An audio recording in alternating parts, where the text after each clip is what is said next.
d'influence. Donc, je reprends. Le premier cas que nous avons choisi, c'est celui-là. Donc, ici, c'est le 0. Ici, c'est l'axe Z. Donc, là, c'est C. Z, C est égal à 0 par choix, c'est l'origine. Et là, j'ai un point M. D'accord? La M, et là, je mettrai au prime. Ici, c'est θ. Donc, je fais la projection orthogonale, c'est un angle droit. Et là, je nommerai ce point, c'est H. Et de là à là, ça sera Zm. De là à là. D'accord? Voilà Zm. Donc, Z, C est égal à 0. Je prendrai, là, ce sont toutes ces valeurs, je travaille avec des distances. O' est égal à quoi? C'est R est égal à cette distance-là, plus cette distance-là. Celle-là, c'est Zm, plus O, c'est R cosinus de θ, plus R cosinus de θ. Ce qui donne Zm est égal à R moins R cosinus de θ. D'accord? On va la laisser comme ça. Je passe à W. Donc Z, c'est R moins R. W égale à 1 fois G. W de P est égal à G. R fois R, là, je mettrai d'abord Z, c'est 0. Moins R, moins, ça donne plus R cosinus de θ. Ce qui donne W de P est égal à MGR cosinus de θ moins 1. D'accord? On va choisir l'autre orientation. Laquelle? C'est avoir le 0 ici, là. Le 0 là. Ici, c'est C. ZC est égal à quoi? À moins R. D'accord. Là, c'est le point M. Ici, c'est Zm. Où est Zm? C'est de là, c'est de là à là, Zm. Toujours de l'origine vers le point. De l'origine vers le point. Et là, c'est θ. Donc, à quoi est égal Zm ici? C'est quoi? C'est en valeur algébrique, c'est négatif, ça sera moins R cosinus de θ. D'accord? Moins R cosinus de θ. Donc, je passerai à W dans ce cas-là.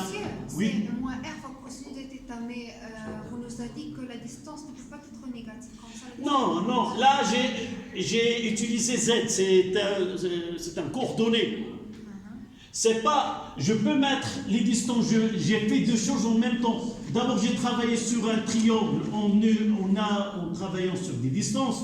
Je dis que cette distance, c'est R cosinus θ.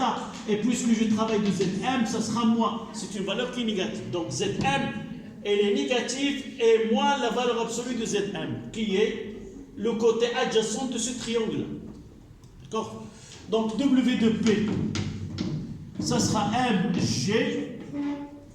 ZC, ça sera quoi? Moins R, moins, c'est plus R cosinus de θ. Et ça donne combien? MG, R cosinus de θ moins 1. Donc on a les mêmes. Oui, on est là. D'accord? Donc essayez de mettre, remarque que le choix de l'axe ne peut pas changer les calculs, sauf que ici, vous pouvez constater lequel est le plus simple.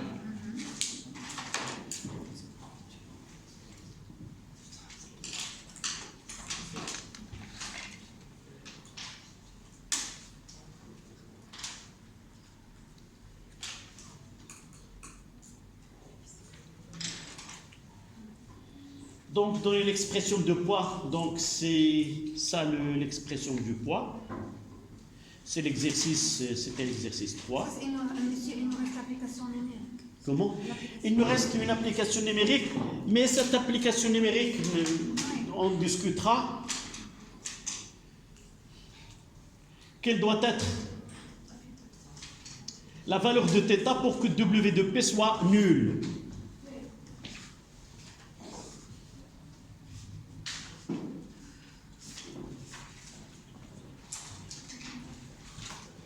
Mademoiselle, tu vas nous chercher shift cosinus de 1 sur ta calculatrice.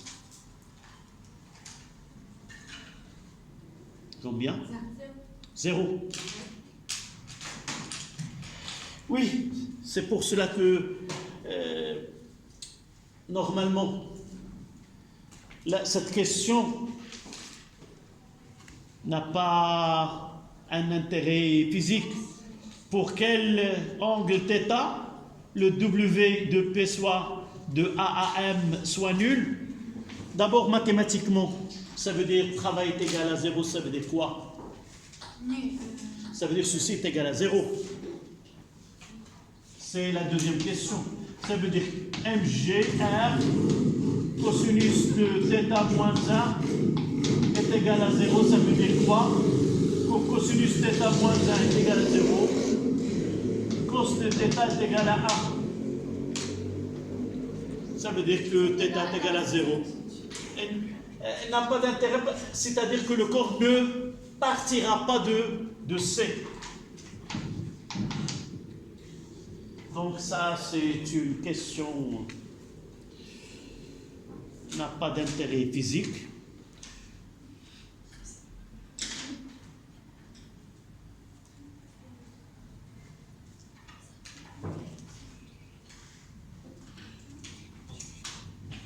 On passe à quel exercice là?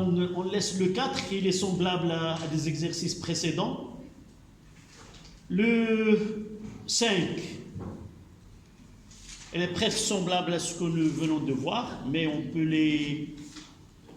le travailler. Le 5.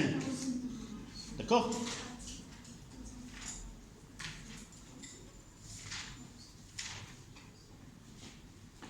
Donc la conclusion que le choix de l'axe ou de repère ne change en rien le résultat de l'étude.